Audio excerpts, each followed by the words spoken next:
You don't wake up one day and feel lost. Most days feel normal. The morning sounds the same. The screen lights up the same way. The room looks familiar.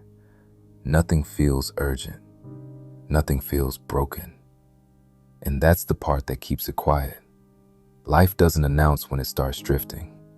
There's no warning sound, no visible crack, just a smooth continuation of yesterday. People assume change arrives loudly. It doesn't. It arrives as sameness. You tell yourself you'll think about things later. Later becomes a routine. You scroll without noticing the time pass. You open messages and answer only what feels easy. You delay decisions that feel heavy. Days get filled with small pauses, not stopping, not moving. You wait for the right mood. You wait for clarity. You wait for energy to appear on its own. You keep the structure of your days intact. Wake up, work, distract, rest, repeat. From the outside, it looks stable. From the inside, it feels neutral. Not bad enough to change. Not alive enough to matter. You don't call it being stuck. You call it being busy. You don't call it avoidance. You call it being practical. There's a pattern people rarely name. Not laziness, not fear in a dramatic way.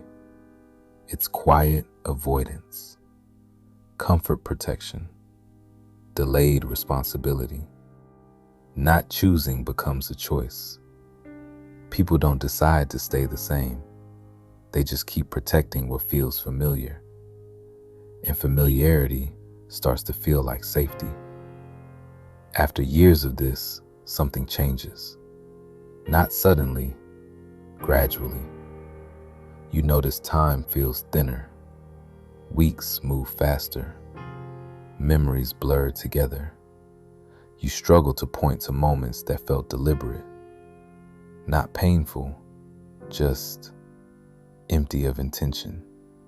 You don't remember choosing this version of life, but it's the one that formed around you. Some days feel crowded with activity, but when they end, nothing feels claimed. You begin to feel like a guest inside your own routine, present, but not deciding. You look back and can't find the moment things shifted, because nothing shifted sharply. Everything softened into place. People expect a moment where they wake up, a turning point, a clear signal. But most realizations are quiet. They happen when the room is still, when the screen goes dark, when the noise fades. You notice time didn't stop.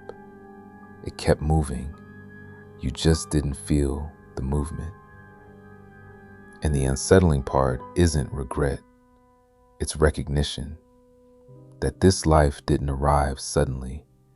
It was built quietly, day by day, by what you didn't choose. And awareness doesn't feel dramatic.